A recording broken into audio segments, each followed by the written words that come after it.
Bonjour à tous. Donc, bienvenue à cette conférence sur la 5G. Est-ce que va-t-elle transformer nos industries? Donc, pour cette conférence, je vais être accompagnée de Bruno Bailly de la société Merem et de Robert Mitou, délégué régional Orange.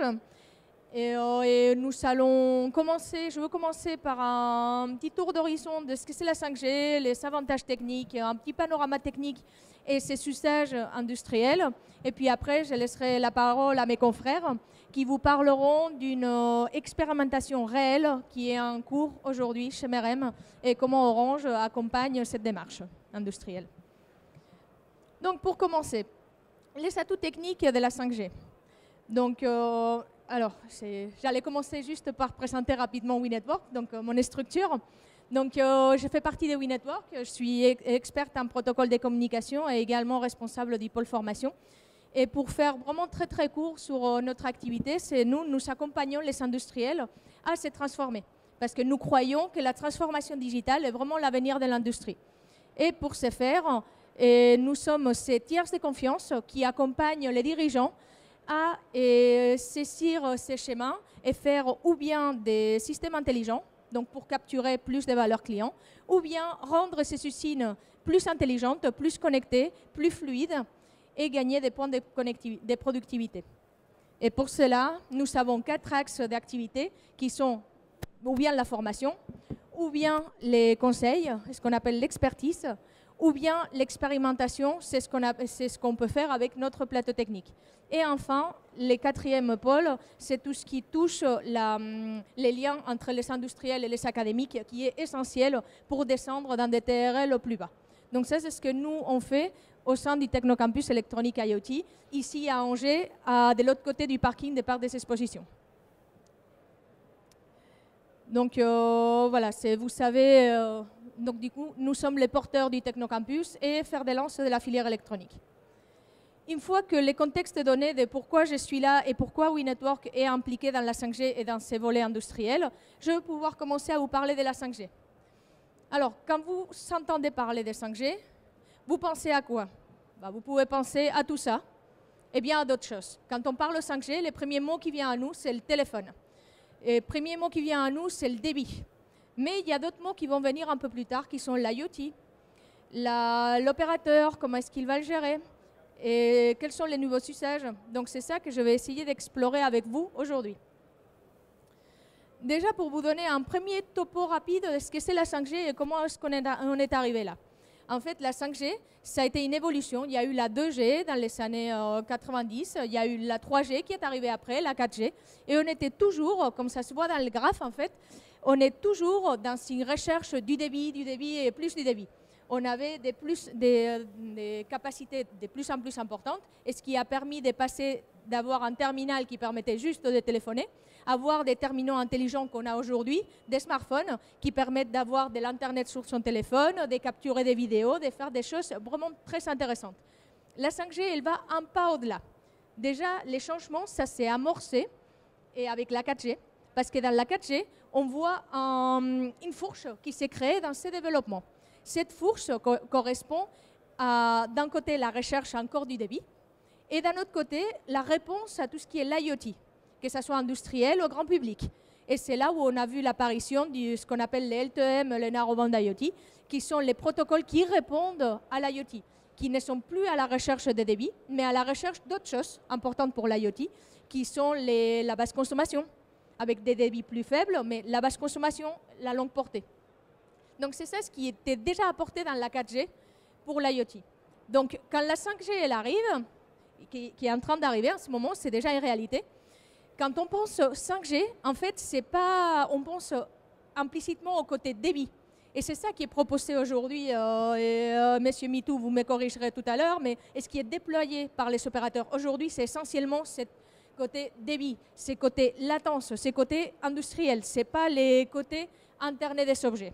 Ce n'est pas ce qui est adapté à de la très basse consommation. Ça, ce sera après. Pour le moment, c'est cette recherche du haut débit avec ce qu'on appelle la 5G NR, donc la nouvelle radio, qui va être commencée à déployer. L'autre volet, c'est ce qu'on appelle la 5G LPWA, c'est ce qui est adapté à l'IoT, les objets connectés, donc la longue portée, basse consommation. Et ça, aujourd'hui, ce n'est pas la priorité, puisqu'on a déjà tout ce qu'il nous faut pour commencer à travailler. Donc ça viendra, ça s'améliorera, mais aujourd'hui, déjà, on a ce qu'il faut. Donc ça, c'est pour vous donner un peu les panoramas.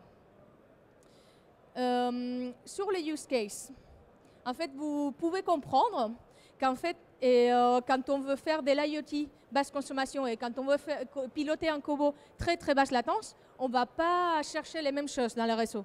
Donc, il y a 3 pôles que nous pouvons optimiser, qui sont ou bien ce qu'on appelle les massives IoT, donc tout ce qui va toucher les capteurs, les suivis des dispositifs, les suivis des assets, les metering industriels.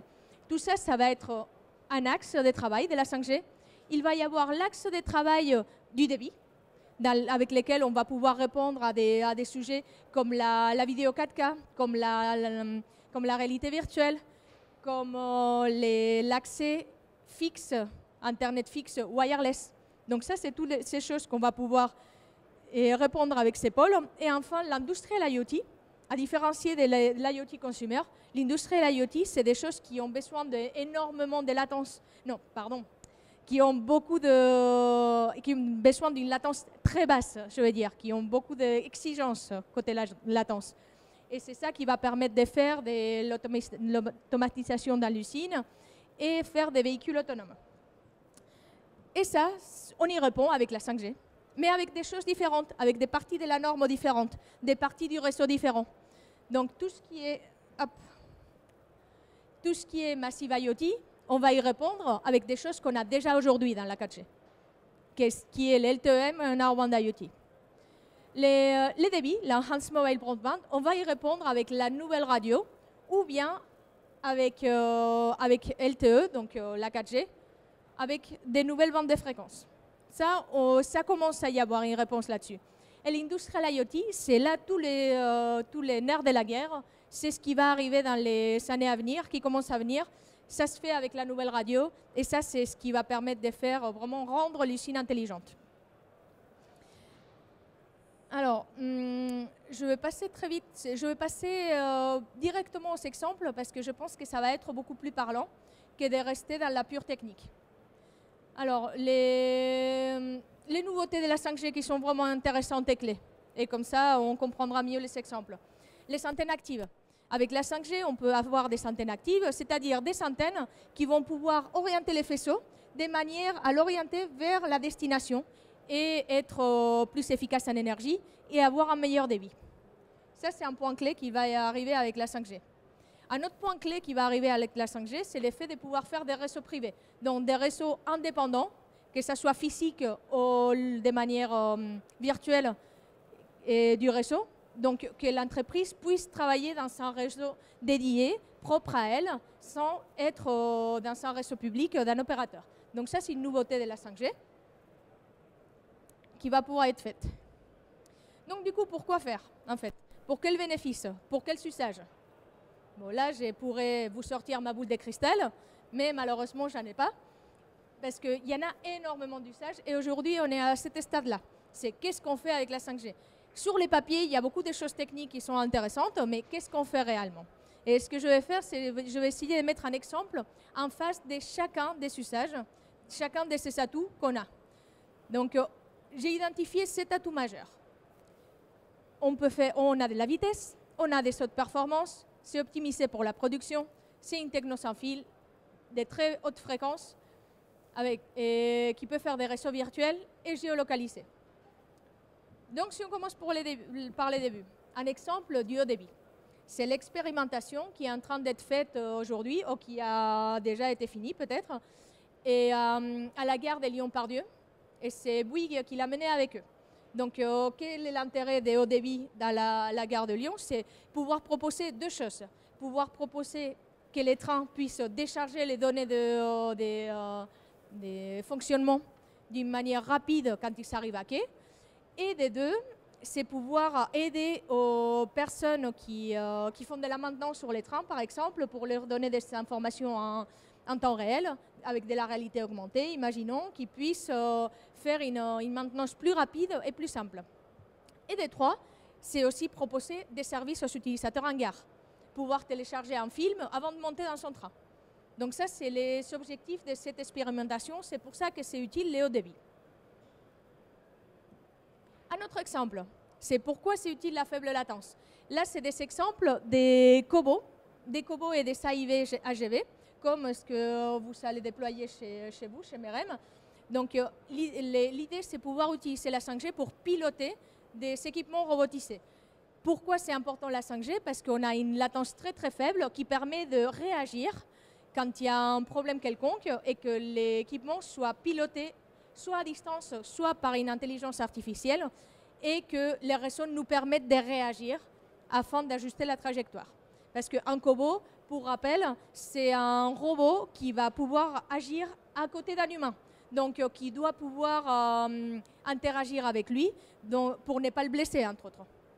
Donc là, la latence est vraiment très importante et ça ne pourrait pas se faire sans la 5G.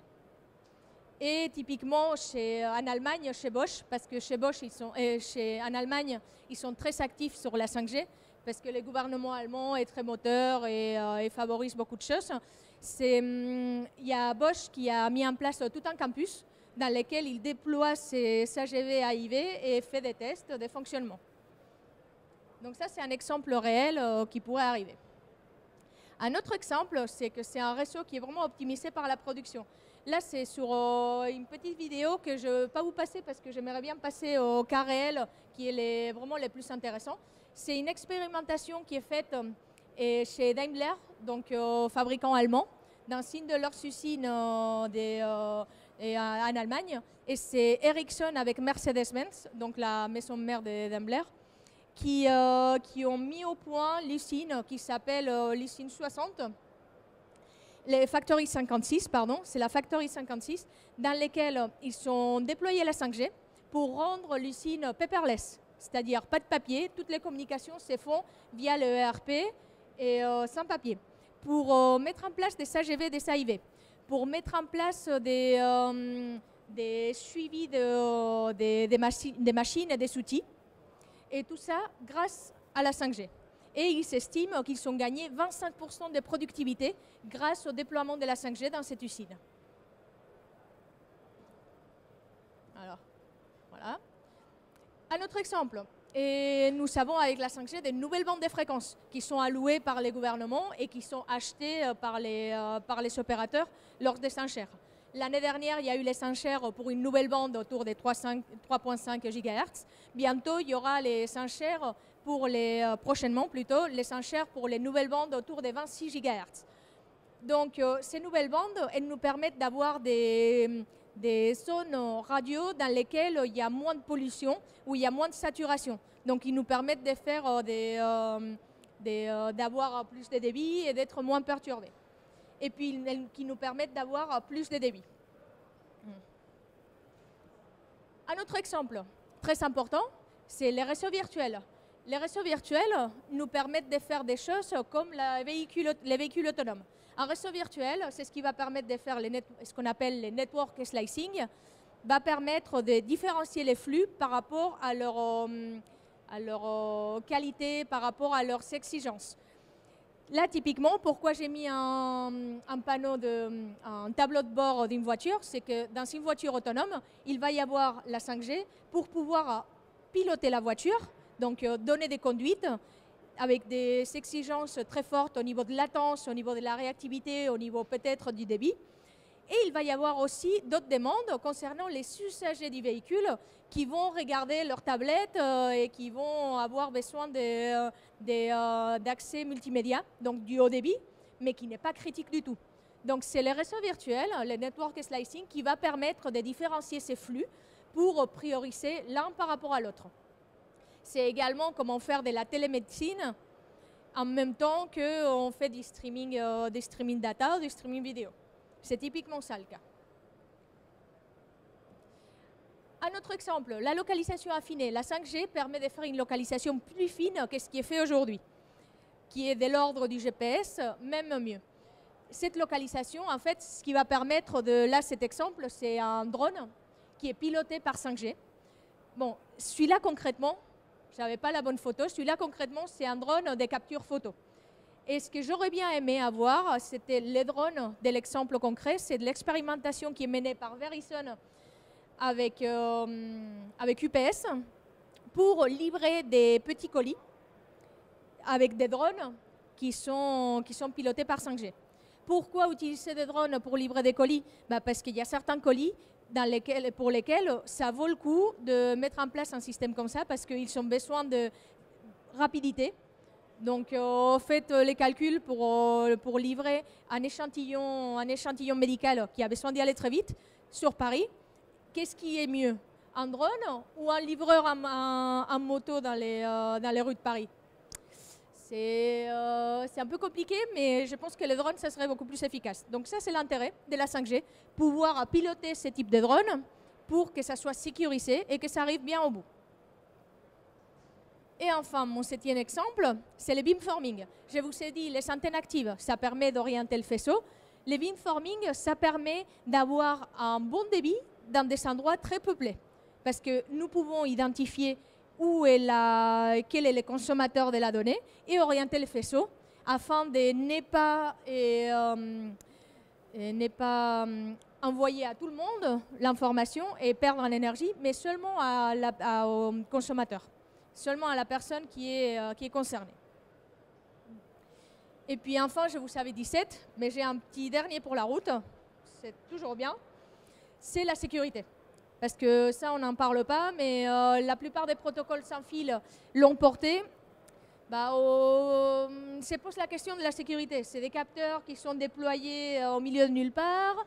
Et nous sommes tous très conscients que les objets connectés sont une faille, sont une possible porte d'entrée au réseau d'entreprise.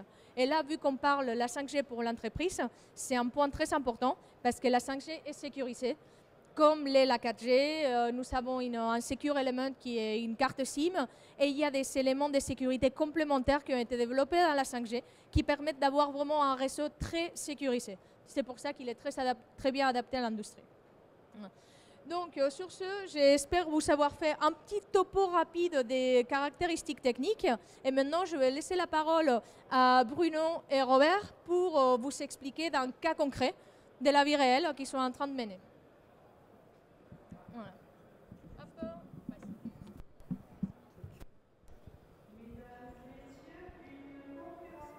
Donc bonjour, Bruno Bailly, je dirige MEREM, donc qui est un EMS. Je vais vous présenter un peu MEREM pour vous montrer comment la 5G s'inscrit dans le plan stratégique de MEREM, notamment autour de notre usine électronique du futur. Donc MEREM est un sous-traitant électronique, on existe depuis 40 ans, on est à peu près 45 personnes, on fait 9 millions d'euros de chiffre d'affaires, on est basé à l'Est, on a 2 usines et un bureau de représentation ici à Angers. Au-dessus de notre métier, on a identifié 2 briques technologiques qui pourraient compléter, nous emmener plus loin.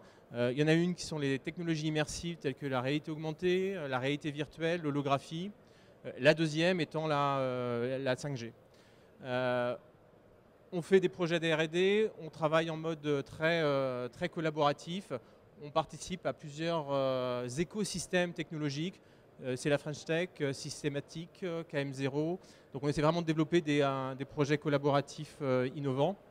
On intervient dans 4 domaines qui sont le Smart City, Smart Building, le transport et l'énergie, le Smart Factory et enfin la santé. Le projet MEREM d'usine électronique du futur a été lauréat du plan France Relance secteur stratégique cette année. On a un programme d'investissement de l'ordre de 3 millions d'euros sur 3 ans qui intègre notamment la 5G. Et c'est dans le cadre d'un développement relativement important puisqu'on est sur un projet d'ETI. On est sur une croissance de l'ordre de 30% cette année. On devrait avoir la même l'année prochaine. Donc voilà pour le cadre de MEREM. Pour ce projet d'usine électronique du futur et pour pouvoir intégrer ces nouvelles technologies, on a dû passer par d'abord renforcer nos fondamentaux et aussi pour accompagner cette croissance. Donc on a d'abord étendu notre usine puisqu'on a multiplié par 3 la surface Et on a créé un flux de production qui permettrait d'intégrer de nouvelles technologies. Et sur le deuxième site, on a aussi un projet d'agrandissement presque x2 dans les 2 ans à venir. On a revu totalement notre architecture informatique. Donc on a tout basculé dans un cloud et on travaille là aussi avec Orange qui nous héberge, et on a aussi changé de prestataire, je dirais, informatique pour travailler sur tout ce qui était sécurité et prédictif en termes d'accompagnement informatique, et de pouvoir avoir une organisation qui soit vraiment flexible et multisite. Et effectivement, c'est à partir de là où on a commencé à collaborer avec Orange par rapport au projet 5G. Et la troisième brique, avant que je vous parle de la 5G plus précisément, on est en train de changer de RP, pareil, pour accompagner ce projet de transformation, dans laquelle on intègre un MES, donc qui est du management d'ateliers digitalisé, et on va aussi avancer, comme vous l'évoquiez tout à l'heure, sur du zéro papier dans l'atelier. Donc là, c'est les fondamentaux qu'on a renforcés avant de basculer sur la 5G, les technologies immersives. Donc la 5G pour nous semble tout à fait adaptée à l'usine, je dirais, 4.0, à ce projet d'usine électronique du futur. C'est une technologie de maintenant, mais une technologie du futur, vous l'avez évoqué, sur des déploiements qui sont, je dirais, qui sont en cours. Nous, c'est un plan d'investissement de 3 ans, en lien avec le projet de France Relance, destiné on va travailler sur des usages de l'industrie, multisite, et donc avec notre partenaire Orange, et pas dans une relation client-fournisseur, c'est vraiment dans une démarche collaborative, d'identifier des usages, d'essayer et de répondre à la question que vous avez posée. Maintenant qu'elle existe, qu'est-ce qu'on en fait? Identifier 2 phases. Une première, alors qu'on appelle 5G standalone, où on va avoir des antennes dans l'usine, et le cœur de réseau sera sur la 5G publique. La deuxième phase sur des usages un peu plus avancés, potentiellement avec un cœur de réseau qui sera, lui, dans l'usine. Et en parallèle de ces 2 phases, on aura des projets de R&D sur des usages plus poussés. C'est ce que je vais détailler un petit peu maintenant. Donc, l'idée, c'est d'être un early adopter de cette technologie, faire de la découverte, de l'identification. Là, on rentre dans la phase d'installation, parce que ça va démarrer sur le premier trimestre. Ensuite, de déployer les usages. Et puis derrière, ce sera aussi d'en faire bénéficier les filières industrielles. Donc, dans la phase 1, les différents usages qu'on a envisagés. Donc, nous, on pose des composants en automatique, et derrière, on a des appareils de contrôle 3D qui viennent avec des caméras, vérifier que les composants sont bien là, sont bien positionnés. Et derrière, on a des techniciens qui vont reprogrammer ces machines de contrôle en fonction des écarts que l'on va constater. Donc ce qu'on va installer, c'est qu'on va installer une intelligence artificielle qui va être parallèle à cet outil de contrôle, qui va récupérer les données de l'outil. Et c'est là où la 5G va intervenir, parce qu'on est sur de l'imagerie, donc des gros volumes. L'intelligence artificielle va analyser et refaire les programmes automatiques et va les renvoyer vers la machine. Et la 5G va être indispensable pour communiquer entre l'outil de contrôle et l'intelligence artificielle. Derrière, une fois que le programme sera refait en automatique, on va travailler sur des protocoles qui renverront une information vers nos machines de pose de composants, qui reprogrammera les machines de composants en fonction des modifications des programmes de contrôle. Et ensuite, on remontera les données vers des plateformes. Pour vous dire que la 5G là est vraiment au cœur de l'industrie, de l'intelligence artificielle, des communications entre les machines, de la remontée des data et de l'exploitation de ces data. Donc ce n'est pas une technologie qu'on met à côté, mais qu'elle est vraiment au cœur du système. Ensuite, on a un programme de piloter des usines et des équipes déportées, faire une sorte de téléportation. Donc nous, on est basé à Besançon, on travaille avec un partenaire sur Laval, et on va organiser pour nos clients et partenaires qui sont dans l'Ouest des visites et des échanges immersifs dans notre usine et avec nos équipes, qui vont servir à la fois pour découvrir MRM, mais aussi pour collaborer, développer des produits. Et là, la 5G va être nécessaire, puisqu'on va mixer les technologies immersives de réalité augmentée et réalité virtuelle avec la 5G pour gérer ce streaming et cette latence. Quand on a les technologies immersives aujourd'hui avec la 4G, on a une imagerie qui n'est pas toujours très performante liée à la latence. La 5G va nous permettre d'y répondre et de rendre cette expérience immersive vraiment très réelle. Et du coup, de gérer aussi la distance entre les sites. Ça n'empêchera pas de temps en temps se déplacer, mais on va pouvoir accélérer les collaborations entre les équipes des clients, des développeurs et de MEREM, et de permettre à nos clients qui sont loin d'être au cœur de l'usine de façon quasi permanente, en tout cas, sans forcément venir sur Besançon. Un autre sujet que l'on va travailler dans cette première phase, c'est l'exploitation et la maintenance prédictive.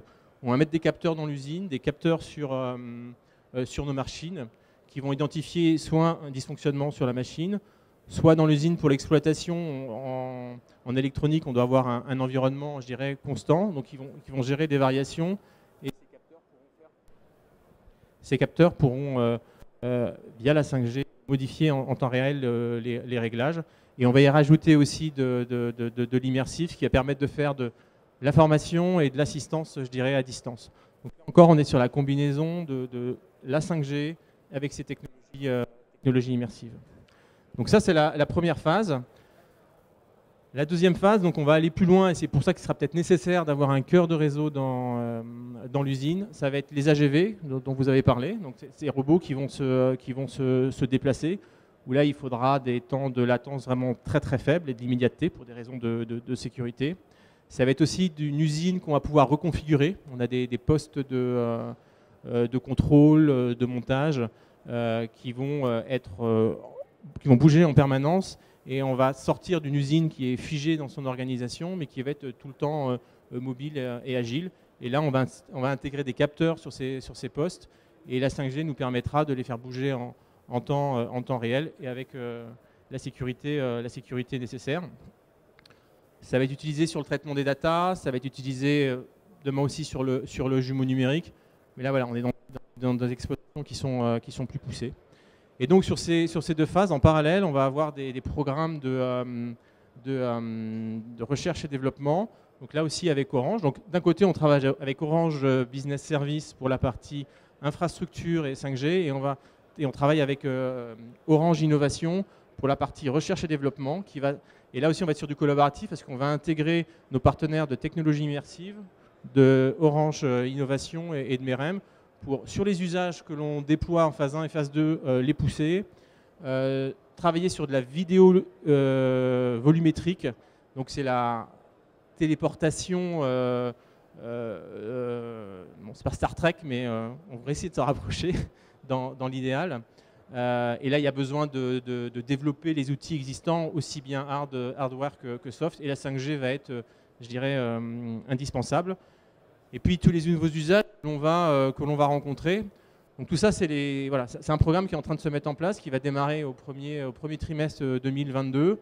Donc on est en découverte, en essai. Ce qu'on veut, c'est vraiment accompagner cette technologie, trouver des usages et en faire bénéficier aussi la filière électronique d'abord, mais industrielle ensuite. Donc il y a cette double démarche.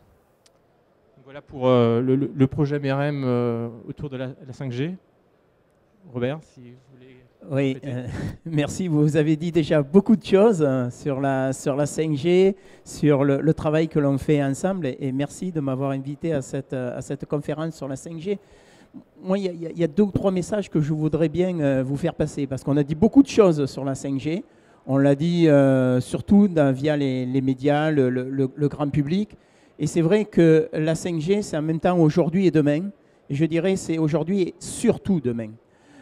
Pourquoi? Alors 5G, c'est déjà une réalité, bien sûr. Hein. Le déploiement de la 5G a déjà démarré pour Orange et pour les autres opérateurs aussi. Hein. Vous avez aujourd'hui sur Angers un réseau 5G Orange qui fonctionne pour le grand public. Il suffit d'avoir évidemment un mobile 5G, une offre 5G. Et ça, le premier atout, et pourquoi on a déployé sur des grandes villes, c'est, et vous l'avez très bien exprimé, c'est que ça apporte de la capacité supplémentaire, en fait. Tout simplement, on a aujourd'hui une consommation des usages data qui double d'une année à l'autre et qui fait que si on n'injecte pas de nouvelles fréquences, de nouvelles ressources dans ce réseau mobile du quotidien hein, pour l'ensemble de nos clients, eh bien, on aura une dégradation de la qualité de service. Donc la 5G, c'est surtout déjà pour nous, aujourd'hui, un moyen d'éviter une saturation de nos réseaux mobiles par un usage de plus en plus fréquent des réseaux sociaux, des vidéos, des mails, voilà, dans un usage grand public. Ça, c'est aujourd'hui. Et le aujourd'hui et demain, c'est le travail qu'on fait ensemble et qu'on mène donc dans le cadre de l'industrie, mais pas que. Hein. Je pourrais aussi vous parler de la médecine, de la télémédecine, de tout ce qu'on fait aussi autour de ce qu'on appelle les smart territoires, c'est-à-dire les villes intelligentes. Et tout ça, en fait, c'est ce que va permettre la 5G que ne peut pas avoir la 4G. Il y a deux éléments clés par rapport à ça. Vous l'avez dit, mais je préfère encore insister. C'est la durée de latence, qui est de 1 milliseconde, et qui permet d'avoir des échanges quasi immédiats entre l'objet connecté, l'IoT, et le centre qui va exploiter cette donnée-là. Donc ça, c'est absolument vital. Et la deuxième, c'est cette notion de sécurité, qui est encore un gap supplémentaire par rapport à ce qu'on peut faire sur la 4G, en complément des débits. Et il y a aussi un volet énergétique, hein, puisqu'aujourd'hui, si vous voulez transmettre 1 gigaoctet de transmission par le réseau mobile, si vous prenez le réseau 4G et le réseau 5G, vous consommez 2 fois moins avec le réseau 5G. Et demain c'est-à-dire l'horizon 2025, aujourd'hui, on prévoit qu'il y ait un rapport 10 dans la consommation énergétique entre la 4G et la 5G. Donc, aujourd'hui, la 5G, la façon dont elle a été conçue nativement dans la norme, qui est une norme internationale, bien sûr, s'adresse à des usages professionnels. Alors, vous allez me dire, et c'est pour quand ? Eh bien, en fait, les usages sont tellement larges, et vous l'avez très bien exprimé, c'est que la meilleure façon, en fait, de démontrer et d'apporter vraiment un usage qui soit concret, rentable pour l'industriel, c'est de travailler en collaboration avec eux. Et c'est la démarche qu'a eu Orange aujourd'hui. Hein. Orange, vous le connaissez bien sûr comme un opérateur commercial, comme un opérateur de déploiement d'infrastructures, mais nous avons aussi des grands centres d'innovation. Nous en avons bien sûr un à Paris, nous en avons un grand centre dans la région, à Rennes, enfin la région juste voisine, à Rennes. Et en fait, notre démarche, notre stratégie, c'est d'ouvrir ces centres d'innovation hein, à l'écosystème. Ça peut être une start-up, ça peut être des PME, ça peut être des plus grands groupes. Et donc aujourd'hui, Orange travaille en collaboration, hein, vous l'avez dit, vraiment en partenariat avec ces entreprises-là pour trouver les meilleurs usages adaptés à l'utilisation. On construit une nouvelle usine, et c'est ce qui s'est passé pour l'entreprise Lacroix dans le département de Maine-et-Loire. Eh bien, on travaille avec cette entreprise Lacroix pour savoir comment elle peut automatiser et rentabiliser vraiment en termes d'automatisation, de robotisation avec l'usage de la 5G. Et c'est, à travers les exemples que vous avez donnés, une démarche identique que l'on a avec vous. Donc, nous avons aussi ce qu'on appelle des 5G Labs. Nous en avons un donc, à Rennes, qui est vraiment mis à disposition des professionnels pour qu'ils viennent voir justement concrètement ce que c'est que la 5G et puis qu'on puisse tisser, je dirais, les échanges, voir les collaborations pour aller plus loin, pour trouver des cas d'usage, pour faire des prototypes et pour passer de cette phase qui est une phase de réflexion, de conception à une phase d'industrialisation. Il y a on prévoit que c'est à l'horizon 2023, hein, une évolution technologique très forte au sein de la 5G, hein, qui est ce qu'on appelle le slicing en fait, qui va permettre d'adresser d'un point de vue architecture tous ces usages de façon très spécifique. Sans rentrer trop dans les détails techniques, ça va permettre d'identifier les usages prioritaires et d'aller vraiment adresser ce qui est utile par rapport aux clients. Vous avez parlé de réseaux un peu privés. Là, je parlerai aussi de priorisation et d'usage privé. Ça, c'est ce que va permettre de faire dans un nouveau cœur de réseau la 5G. Ce n'est pas encore aujourd'hui opérationnel. Nous, aujourd'hui, on prévoit ça dans une étape à peu près autour de l'année 2023. Quoi. Voilà, je pourrais parler énormément de 5G. Alors, je ne sais pas s'il va y avoir des questions, mais dans le monde industriel, retenez automatisation, robotisation, retenez aussi qualité de l'image et le fait d'avoir des transmissions de données avec une précision, une fiabilité très très importante. Et ça, évidemment, c'est absolument essentiel. Lorsqu'on veut adresser une image que prend un robot pour avoir derrière une démarche, vous l'avez dit, d'intelligence artificielle et de pouvoir améliorer le process, eh bien aujourd'hui, il n'y a que la 5G qui le permet. Dans des communications qui sont des communications sans fil. Parce que vous allez me dire, du débit, on peut en avoir avec la fibre. Et c'est vrai qu'il y a le réseau fibre optique est une des solutions aussi qu'on apporte dans le domaine de l'industrie. Sauf que là, la fibre, eh bien, c'est un fil à la patte de la machine, du robot, de l'objet connecté.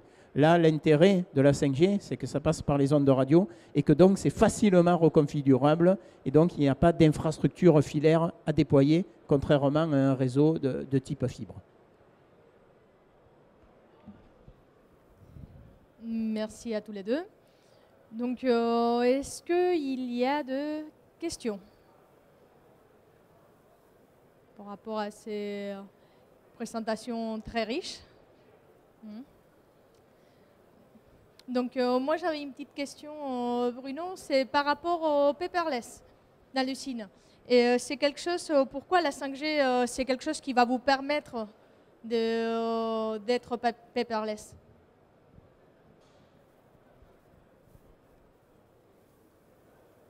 Alors en fait, le paperless s'intègre avec notre nouvelle ERP et notre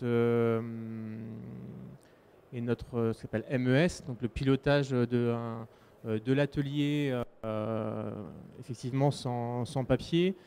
Tous les dossiers de fabrication, les modes opératoires vont être digitalisés. On va avoir des contenus pédagogiques qui vont être renforcés, qui vont permettre de faire monter en compétences les équipes, qui aujourd'hui peuvent parfois pour certains être limités à certaines opérations. On va avoir des remontées d'informations qui vont être en direct sur ce qui se passe sur les machines, plutôt que passer par du papier et avoir des blocages éventuellement de machines. Donc l'unité va être importante, à la fois pour l'aspect, je dirais, pédagogique de réalisation des opérations, mais aussi en termes de qualité, si à un moment donné on rencontre une difficulté, être capable de bloquer une ligne, de modifier une ligne et que tout le produit soit concerné.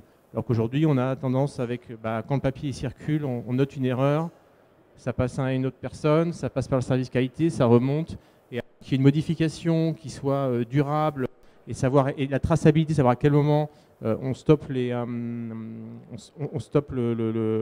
produit. Il peut y avoir un certain délai. Donc on travaille bien évidemment à le réduire, mais qui dit papier dit beaucoup d'opérations et une perte d'informations. La 5G nous aidera là-dessus par son immédiateté.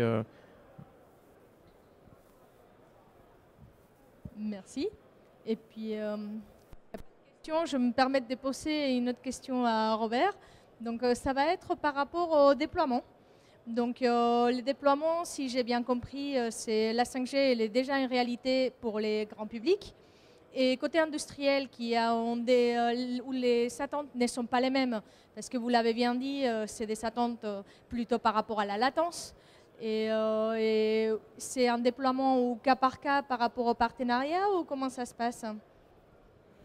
Oui, aujourd'hui, donc, on est plutôt dans un travail avec les industriels sur les cas d'usage, sur le fait de ce que peut apporter la 5G dans soit une construction d'une nouvelle chaîne de robots, par exemple, soit dans la partie formation, puisque avec la réalité virtuelle et la réalité augmentée, surtout, on va pouvoir apporter un plus dans tous les usages de formation. Donc, on est plutôt sur une offre plutôt cas par cas, qui est pilotée donc par Orange Business Services.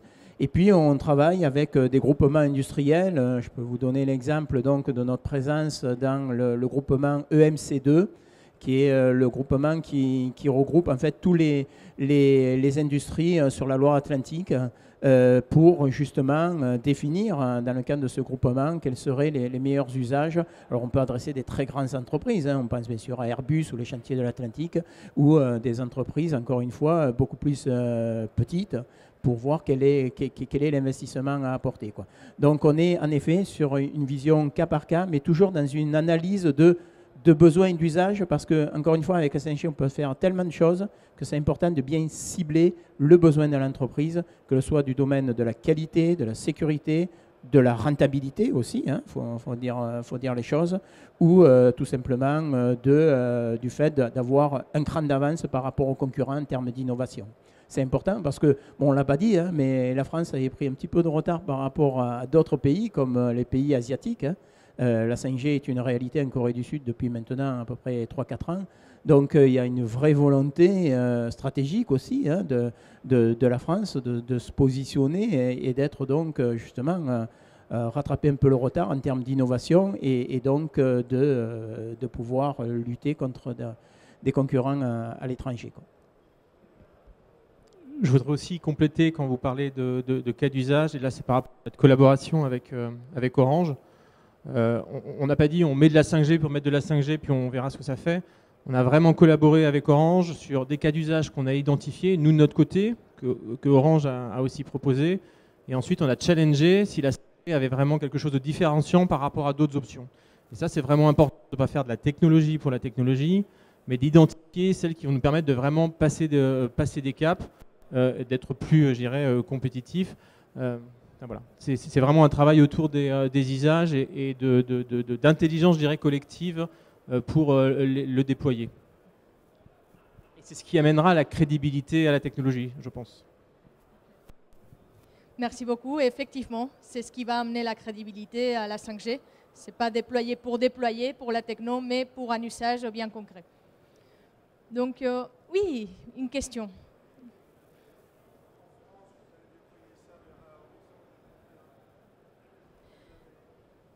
Répétez la question. Parce que, oui. Oui. Alors, en termes de déploiement, ce qu'il faut bien distinguer, c'est le déploiement que je qualifierais de grand public, hein, en fait, donc, où on utilise nos pylônes existants pour ensuite, avec un équipement complémentaire évidemment de la 5G, apporter la 5G pour le grand public. Donc ça, c'est ce qu'on a déjà démarré. Hein. Les premières villes ont ouvert à la fin de l'année 2020. Parmi les premières villes, il y avait Angers. Donc on continue ce déploiement. Hein. Aujourd'hui, les plus grandes villes de la région Pays de la Loire sont couvertes en 5G. Et progressivement, donc dans les années à venir, on va continuer ce déploiement de la 5G en adressant prioritairement les zones où on a beaucoup de trafic, parce que comme je l'expliquais, pour nous, c'est une façon d'éviter la congestion et la saturation des réseaux 4G.